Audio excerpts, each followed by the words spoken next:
ಇಂದು ನಾವು ತೋರಿಸುವ ಸ್ಥಿರತೆ ನಾಳೆಯ ನಮ್ಮ ಆತ್ಮವಿಶ್ವಾಸಕ್ಕೆ ದಾರಿಯಾಗಿರುತ್ತದೆ. Very good morning everyone. ನಾನು ನಿಮ್ಮ ಪ್ರೀತಿಯ ಹುಬ್ಳಿ ಹುಡುಗಿ.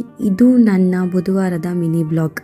ಇವತ್ತು ನಂದು ಕಿಚನ್ ಡಿಪಾರ್ಟ್ಮೆಂಟ್. ಯಾಕಂದರೆ ಇವತ್ತು ನನಗೆ ಟೊಮೊಟೊ ಬಾತ್ ತಿನ್ನಬೇಕು ಅನ್ನಿಸ್ತು ಅನ್ನೋ ಕಾರಣ ಇವತ್ತು ನಾನೇ ನನ್ನ ಕೈಯಾರೆ ಅಡುಗೆನ ಮಾಡ್ತಾಯಿದ್ದೆ. ಏನೇನು ಬೇಕು ಅಂತ ನಾನು ಇಂಗ್ರೀಡಿಯೆಂಟ್ಸ್ ಕೊಟ್ಟಿದ್ದೀನಿ, ನೀವು ಒನ್ಸ್ ಟ್ರೈ ಮಾಡಿ ನೋಡಿ, ನಿಜವಾಗ್ಲೂ ತುಂಬ ಚೆನ್ನಾಗಿ ಬರುತ್ತೆ. ಟಿಫನ್ ಮಾಡಿಕೊಂಡು ಮನೆ ಕೆಲಸನೆಲ್ಲ ಕಂಪ್ಲೀಟ್ ಮಾಡಿಕೊಂಡು ಸಂತೆ ಕಡೆಗೆ ಹೊರಟ್ವಿ. ಇವತ್ತು ಬುಧವಾರ ಆಗಿರೋ ಕಾರಣ ಜಿಗ್ನಿಯಲ್ಲಿ 3 ಪ್ಲೇಸಸಲ್ಲಿ ಸಂತೆ ನಡೆಯುತ್ತೆ, ಬುಧವಾರ ಮತ್ತು ಭಾನುವಾರ. ಯಾರಾದರೂ ಜಿಗ್ನಿಯವರಿದ್ದರೆ ಎಲ್ಲೆಲ್ಲಿ ನಡೆಯುತ್ತೆ ಅಂತ ಕಮೆಂಟ್ ಮಾಡಿ. ರಿಟರ್ನ್ ಮನೆಗೆ ಬಂದು ಸ್ವಲ್ಪ ರೆಸ್ಟ್ ಮಾಡಿದಾದ್ಮೇಲೆ ಒಂದು ಕೆಲಸ ಇತ್ತು. ಏನಂತ ಅಂದರೆ ನಮ್ಮಮ್ಮ ಅವರ ಫ್ರೆಂಡ್ ಒಂದು ಸೈಟ್ ನೋಡಿದರು. ಆ ಸೈಟ್ನ ನೋಡಲಿಕ್ಕೆ ನಮ್ಮನ್ನು ಕರ್ಕೊಂಡು ಹೋಗಿದ್ರು. ಅದನ್ನೆಲ್ಲ ನೋಡಿಕೊಂಡು ಮತ್ತೆ ಮನೆಗೆ ರಿಟರ್ನ್ ಬಂದು ಸ್ವಲ್ಪ ರೆಸ್ಟ್ ಮಾಡಿ ನಮ್ಮ ತಮ್ಮನ ಜೊತೆಗೆ ನಾನು ಔಟ್ಸೈಡ್ ಹೋಗ್ಬಿಟ್ಟು ಬಂದೆ. ಮತ್ತೆ ರಿಟರ್ನ್ ಮನೆಗೆ ಬಂದು ಸ್ವಲ್ಪ ನಾನು ಎನರ್ಜಿ ಡ್ರಿಂಕ್ನ ತೊಗೊಂಡು ಎಡಿಟಿಂಗ್ ಮಾಡೋಕ್ಕೆ ಸ್ಟಾರ್ಟ್ ಮಾಡಿದೆ. ಇವತ್ತಿನ ಮಿನಿ ಬ್ಲಾಗ್ ಇಷ್ಟೇ ಆಗಿರುತ್ತದೆ. ನಾಳೆ ಸಿಗುವ. ಬಾಯ್ ಬಾಯ್.